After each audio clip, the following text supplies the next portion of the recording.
Let's move across our borders now. It was announced yesterday that Zimbabweans will go to the polls in 2 months' time on the 30th of July. This, of course, will test the popularity of President Emmerson Mnangagwa, who rose to power following a soft coup in the country. And it will be the first time since liberation that former President Robert Mugabe won't be on the ballot papers. Tonight, we're focusing on a smaller party. We're joined by Dr. Nkosana Moyo, who is a former Minister of Industry in Zimbabwe and wants to run for president now as the head of the Alliance for People's Agenda, the APA. Thank you for being with us, Dr. Moyo. Thank you very much, Francis. You were in government. You reportedly left because you didn't like what was going on within ZANU PF, 2011, I think. Take us back to what happened. 2001. 2001, forgive me. Yeah. No, what was going on, as you might realize, that was the height of the land issues, which I actually agreed with in principle in terms of land yet to be redistributed, but it was the manner in which it was done.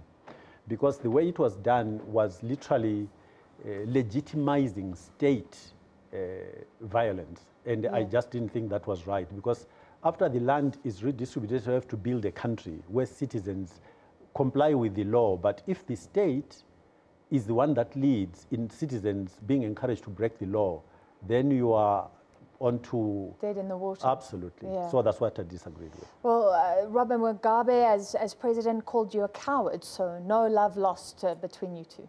Well, I mean, he's a politician, so I understood it in that context, and I didn't get vexed about it. Since there's been a change of leadership, have you ever thought of rejoining ZANU PF?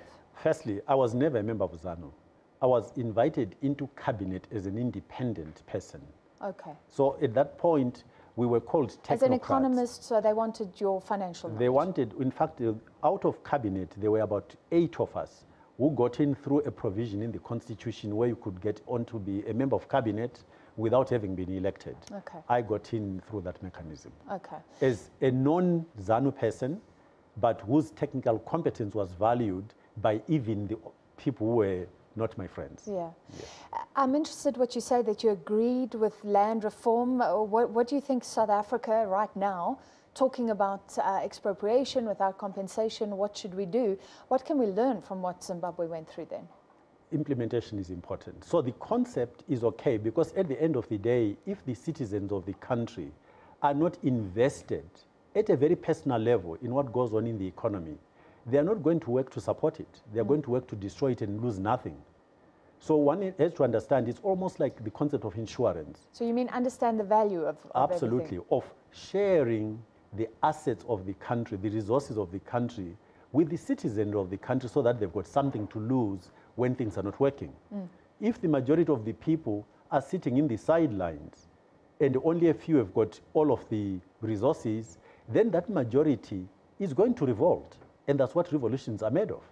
So you have to create an investedness by the majority of the people in order for them to protect what is going on. So you mean we've got to redistribute land very quickly? What about people who may not have a land claim, but they're unemployed, they're not invested in the economy at all? Well, I think the principle of what I'm saying is you have to make sure that your citizens see value in being South African. You have to look at that in all its dimensions. And resources is just one component of it. If they don't see value in belonging to your club, either they will form their own club or persuade you to change the rules. That's really what I'm saying. Okay, so what are you offering under the banner of the Alliance for People's Agenda, APA, to Zimbabweans? Well, I suppose the way I engage with my citizens is to say, firstly, we can all agree actually with what is broken in Zimbabwe. There are a few things. The economy is not working, and everybody knows, because we've got over 90% unemployment, which means industry is closed or closing at a very fast rate. There is no unity in Zimbabwe. As you probably understand, people have been factionalized into tribes and regions and so on, so that has to be fixed. So we have to go back to basics and accept that Zimbabwe was destroyed by us Zimbabweans, not by foreigners. And therefore, to correct that, you have to go back to looking at things like corruption.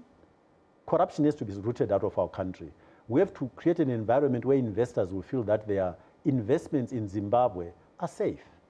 Because otherwise, why would they come there? They will look for other options. So if we fix those things, create an environment that is conducive, remove corruption, in my opinion, another biggie is nepotism, cronyism, or patronage. Because that leads directly into a system that does not recognize performance management, because you put people who are not qualified into jobs. That's why all the parastatals are in trouble. So this was announced yesterday. It's in 2 months' time. Have you met the criteria to be on the ballot papers? How's it all working now? And how do you gauge your chances against Emmerson Mnangagwa, ZANU PF still so entrenched, a young leader, MDC also pretty strong? Well, firstly, I meet the criteria. As Nkosana Moyo and as APA, we meet all the criteria for participation in the elections.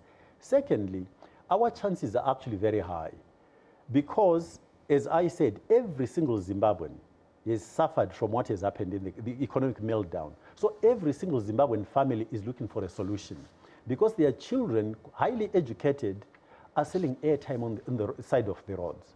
And everybody doesn't want that. So people are looking for a solution. People are ready for a different solution.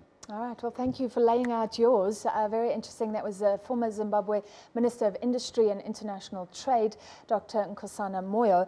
Now an opposition leader saying that they have a chance, the APA, one of the smaller parties in Zimbabwe. Thank you for being with us. That's where SABC's Primetime News ends. I say good night. See you same time, same place tomorrow. Bye.